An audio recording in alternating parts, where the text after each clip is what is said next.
Hey guys, welcome back to 6 Mile Outdoors. Hey, today we're going to test something new, and it's something that I've been wanting for some time now, but it's a new bore sighter. And you're saying, well, why do you need a new one? Well, the one I currently have is caliber specific. It happens to be for a short action 308 type gun, and so that works really well, but it is caliber specific. Now what we've got here in front of us is the build you just saw on the previous video, which is the CVA Paramount 45 caliber muzzleloader. And so we're going to go through and do some testing of this gun, get it all sighted in and ready to go. And so in the process, as everyone knows, Blackhorn 209 is outrageous. It went through the roof, and that's what this gun is set up for, Blackhorn 209. So we're going to do our best not to waste any of that ammo. So what did I do? I purchased a new bore sighter. This is a bore sighter that is called the Midten. It's off of Amazon, and it's actually this little unit right here. So it's got a magnet on the back end. It's very powerful, and it sticks to the end of your muzzle, basically like so. And I'll demonstrate that in a moment. But you've got a battery compartment here where your battery slides in.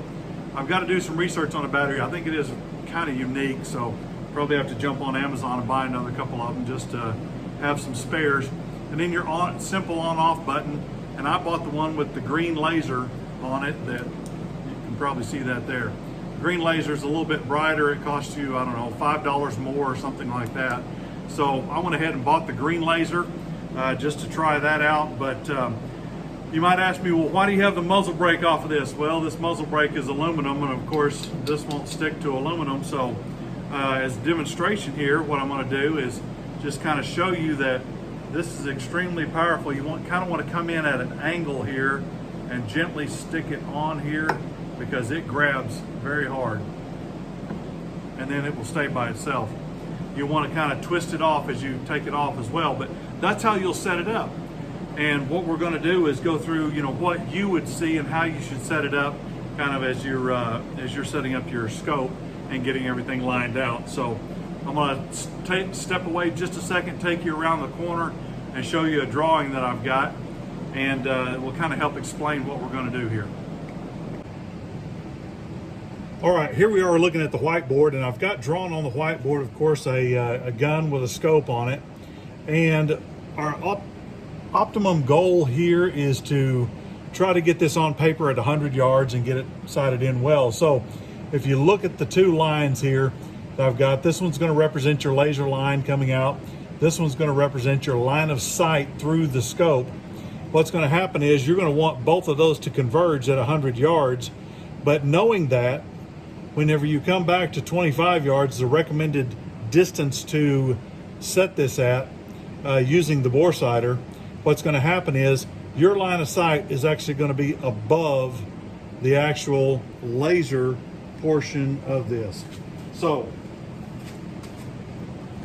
what that's going to look like is, if you look at this right here, this is representing your crosshair. So as you're looking through your scope, what you're actually going to see is a difference between where the laser is and where your line of sight is. So your line of sight is going to be above the laser. You're going to have it somewhat below it, and let's say, in the neighborhood of if you looked at it, it would be somewhere in the neighborhood of about 1 inch to 2 inches below it. Would probably start with 2 inches, because here's what's going to happen. If you did it where both of these line up at 25 yards, what's going to happen is this is going to compound greatly when you get out here. So what's going to happen now is, if this line of sight is down here, your bullet strike is going to be way up here. You're going to hit way up at the top of the target at 100 yards. So that's why you have to do this part right here, and actually, use the laser and your line of sight, and they have to actually be offset somewhat so that you can actually get it closer at 100 yards when you're setting everything up at 25 yards. So now, given that you've seen how to set it up, I think this is going to be a really good investment for you. I think I paid $50 for this, and of course I have Amazon Prime, so delivery was free and all that. But they do have a red version, which is a little bit cheaper. I think it was $5. I don't remember. I chose the green because it's supposed to be brighter, easier to see in daylight. In case I try to use it at the range at 100 yards, I should be able to see it. But nonetheless, I think this is going to be a very good investment. I'm going to be able to set up a number of different calibers beyond that short action that I showed you. This particular caliber specific one that I have here. That one, like I said, works great. This one should be good for about everything. So anyway, guys, I'd recommend, if you don't have something like this, it's a good investment. You know how to use one now. Go ahead and try to pick one up. Ask for one for Christmas, whatever it takes. Good stocking stuffer.